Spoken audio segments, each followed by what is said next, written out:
നമ്മളിപ്പോൾ പോകുന്നത് ഷാവുപ്പറമ്പിലേക്കോ അതോ സേവ്യ കോളേജ് ബിൽഡിങ്ങിലേക്കോ? താഴെ കാണുന്നത് വലിയൊരു കൊക്കയാണ്. സ്കൂൾ ഗ്രൗണ്ട് എന്ന് പറയാൻ ഇവിടെ ഒന്നും കാണുന്നില്ല.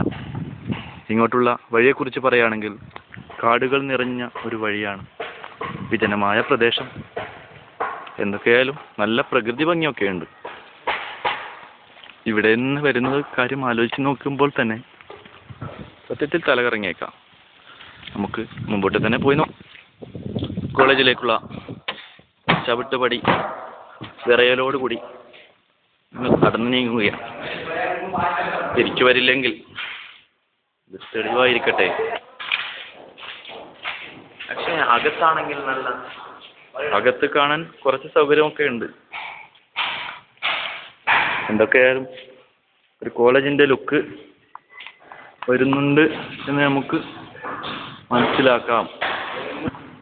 കാണുമ്പോൾ ഇതൊരു ക്ലാസ് റൂമാണെന്ന് തോന്നുന്നില്ലെങ്കിലും വലിയൊരു പ്ലേ ഗ്രൗണ്ട് അല്ല, ഇതൊരു ക്ലാസ് റൂമാണ്.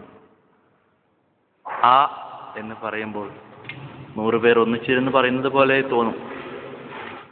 അനുഭവിക്കുക, അല്ലാതെ വേറെ വഴിയില്ലല്ലോ. നമ്മളിപ്പോൾ നടക്കുന്നത് അണ്ടർഗ്രൗണ്ടിലേക്കോ ഗുഹയിലേക്കോ അല്ല, ഇതും സേവ്യ കോളേജിന്റെ ഒരു ഭാഗം തന്നെയാണ്. നമ്മളിപ്പോൾ കാണുന്നത് വിശാലമായ ആ ബാത്റൂം.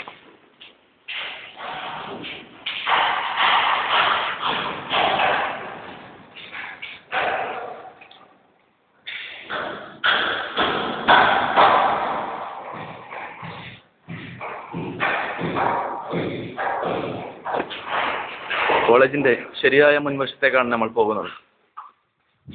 ഇപ്പോൾ എനിക്ക് പോലും അല്പം ഭയം തോന്നാതെയില്ല. കാരണം ഇവിടെ നിന്ന് കാലിടറിയാൽ അഗാധമായ കൊക്കയിലേക്കാണ്. കോളേജിന്റെ ചുറ്റുപാടുകൾ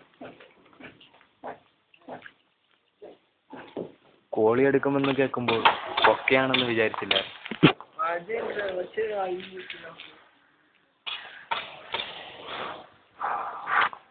കോളി എടുക്കുമെന്ന് പറഞ്ഞു കേട്ടപ്പോൾ ഒരള്ളിയാണെന്ന് കരുതിയില്ല.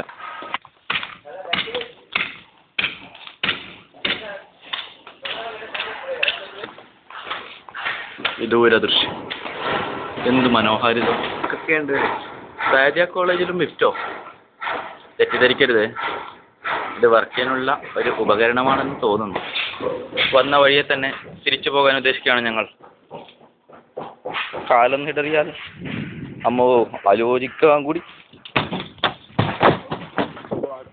കോളേജിൽ നിന്ന് ആത്മഹത്യ ചെയ്യാൻ ഉദ്ദേശിക്കുന്നുണ്ടെങ്കിൽ വളരെ നല്ല കാര്യമായിരിക്കും. ഒട്ടും പ്രയാസപ്പെടേണ്ടി വരില്ല. കാടിനുള്ളിൽ ഒറ്റപ്പെട്ട് നിൽക്കുന്ന ഒരു ടാങ്ക് കാണാം. ഇതായിരിക്കാം കോളേജിലേക്കുള്ള കുടിവെള്ളം. ഞങ്ങൾ തിരിച്ചു പോവുകയാണ്.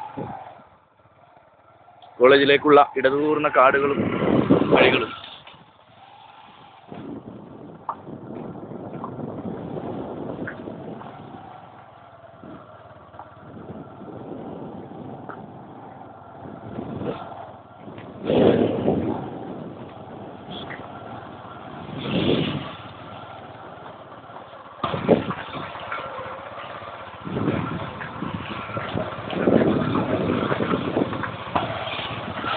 ദൂരത്തായിട്ടാണെങ്കിലും ഓരോ വീടുകൾ കാണാം. ഒരു ആശ്വാസമാകുമല്ലോ.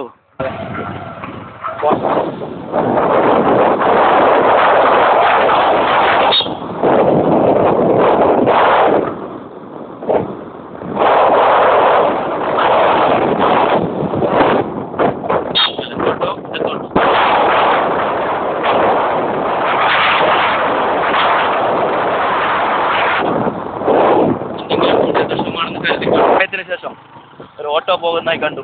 ആശ്വാസം.